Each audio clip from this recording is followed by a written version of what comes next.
Assalamualaikum warahmatullahi wabarakatuh. Assalamualaikum. Ibu bagaimana kabarnya? Alhamdulillah. Luar biasa. Tetap semangat? Tetap. Oke, semangat Ibu semua tetap semangat ya. Hari ini kita belajar tentang contoh-contoh penelantaran anak. Apa sih Bu maksudnya penelantaran? Nopo nur jenengan itu penelantaran itu nopo? Gak direken. Hebat. Apalagi Bu? Gak diatur, nggih, apalagi mungkin ada dari yang sana gak dimong, gak dimong, nggih, banyak sekali, nggih.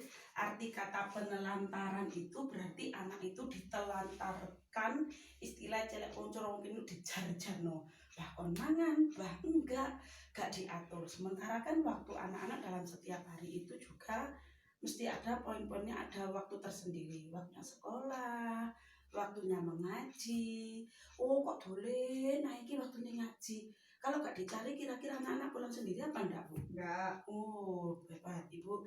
Berarti anak-anak enggak akan pulang sendiri. Di situ dibutuhkan peran orang tua untuk mencari anak tersebut biar pulang melakukan kegiatan yang harusnya dilakukan saat itu, seperti cari ilmu, mengaji, sekolah dan lain sebagainya. Nah sekarang ibu-ibu jenengan membuat kelompok pun. Nah dari ibu sini sekarang kita buat kelompoknya bergerumbul. Nah apa bergerumbul?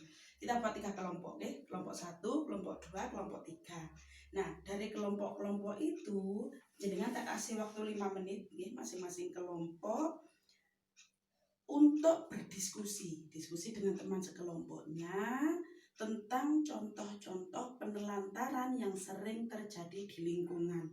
Di sekitar kita itu pasti banyak sekali kata tentang penelantaran. Jadi nanti contoh itu kira-kira apa saja. Nah, dari contoh-contoh tindakan penelantaran seperti apa yang sering terjadi di lingkungan rumah ibu-ibu. Kalau nanti sudah berdiskusi, kami minta ke masing-masing kelompok untuk menerangkan atau presentasi dari hasil diskusi masing-masing. Monggo Bu, kita kasih waktu. Ya, baik sampai Bu diskusi ini. Oke, mungkin bisa dicontohkan salah satu kelompok, monggo Bu Mika. Contoh dari penelantaran itu napa mawon Bu? Tidak diberi makan. Oh, anaknya tidak diberi makan, nggih. Terus tidak diizinkan sekolah. Oh, anaknya nggak boleh sekolah, ya. Apalagi tidak diberi makan. Tidak diberi makan lagi, ya. Apalagi tidak diberi pakaian. Oh, pakaian, ya. Pakaiannya dibiarkan compang-camping seperti itu, nggak direken, nggak diurus, ya Bu. Apalagi Bu? Tidak diberi perhatian. Tidak diberi perhatian. Bagus sekali jawabannya. Apalagi? Terus ditinggal sendirian di rumah. Ditinggal sendiri. Kira-kira ibu-ibu ada yang sering meninggal anaknya? Saya. Ibu Rafika kerja ya Pak, anaknya sering ditinggal ya? Oh kerja, ya karena kerja. Terus apa lagi? Terus tidak dikenalkan perbuatan baik buruk. Oke, sudah cukup Bu? Sudah cukup. Oke, silakan duduk kembali. Baik, mungkin tadi sudah banyak sekali dari kelompoknya Bu Rafika ini ya tentang yaitu penelantaran anak, di antara tidak kasih makan, tidak diberikan pakaian yang layak, tidak diberikan perhatian, tidak ditunjukkan atau dibimbing mana yang baik dan mana yang buruk. Juga tidak sering ditinggal sendirian ya. Mungkin di sini ibu-ibu dalam artian di sini ditinggal sendiri itu anaknya tidak diurusin itu Ibu. Ya, ditinggal sendiri, sudah tidak ada temannya, tidak ada yang mendampingi, anak-anak ekspor ditinggal. Nah, itu adalah contoh-contoh penelantaran. Kira-kira kalau ada penelantaran seperti itu, Ibu kira-kira mau nggak menolong seandainya itu terjadi di sekitar kita?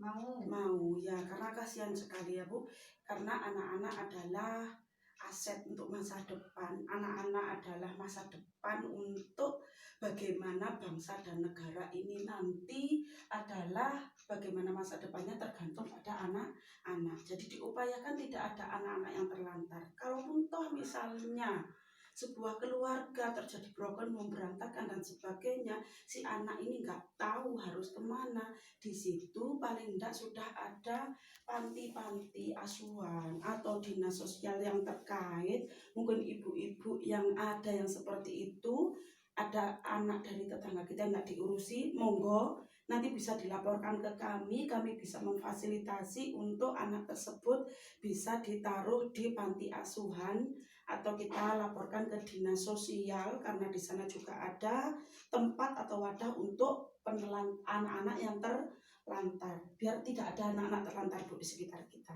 Jadi kita saling menjaga, jangan sampai ada saudara atau tetangga kita, apalagi anak kita sendiri ya Bu ya, jangan sampai sekali itu, karena kasihan sekali jangan sampai terjadi penelantaran anak. Jadi anak-anak nanti bisa tetap terpenuhi segala kebutuhannya, kalaupun tidak dengan orang tua, di tempat-tempat yang semestinya anak itu tinggal, di tempat yang layak, mendapatkan pakaian yang layak, mendapatkan makanan yang layak, pendidikan yang layak, meskipun tidak dengan keluarga, karena memang suatu hal, jadi bisa di tempat yang memang seharusnya anak itu tumbuh dan berkembang dengan baik. Baik, mungkin dari situ ada yang ditanyakan Bu? Tidak. Oh ya, oh tidak ada dari kelompok sini, mungkin kelompok sini. Oh ya, tanya, bagaimanakah, adakah tempat-tempat untuk anak-anak terlantar? Ada Bu.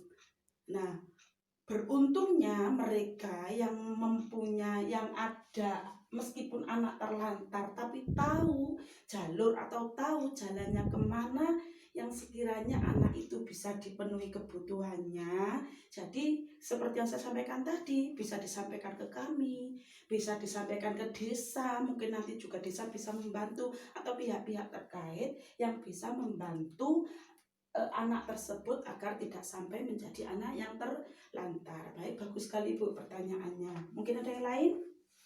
Oke, cukup. Oke. Baik, kalau memang dirasa sudah cukup, demikian tadi kita sudah belajar banyak sekali tentang contoh-contoh penelantaran anak ya. Tidak memberi makanan yang sehat, tidak diberikan tempat tinggal, tidak diberi waktu dan kesempatan bermain ya. Anaknya itu selalu disuruh saja. Bahkan mungkin ada anak yang menjadi korban ekonomi, dia harus bekerja untuk memenuhi kebutuhan ekonomi. Nah, di situ juga termasuk penelantaran anak ya. Tidak diizinkan sekolah, wes kon kerja gak usah sekolah. Ada yang seperti itu, orang tua yang seperti itu juga termasuk contoh penelantaran. Tidak melakukan imunisasi, nah ini apalagi.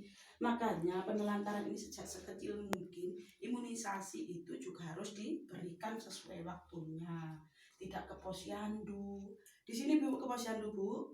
Ya. Oh, ke posyandu, baik. Itu salah satu bentuk biar anak-anak tidak terlantar, tidak mendukung pendidikan anak, tidak memberi kasih sayang. Nah, di sini banyak sekali contoh-contoh penelantaran. Juga tadi sudah ibu-ibu diskusikan. Jadi banyak sekali pengetahuan kita tentang penelantaran anak.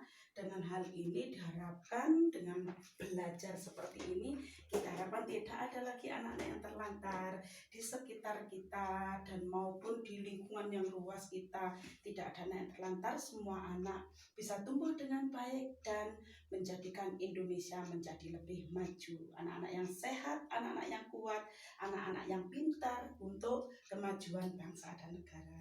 Kalau memang tidak ada yang ditanyakan, ada kurang lebihnya saya menyampaikan, mohon maaf. Nanti masih dilanjut di pertemuan-pertemuan yang lain yang selanjutnya. Baik, dari saya cukup sekian. Assalamualaikum warahmatullahi wabarakatuh.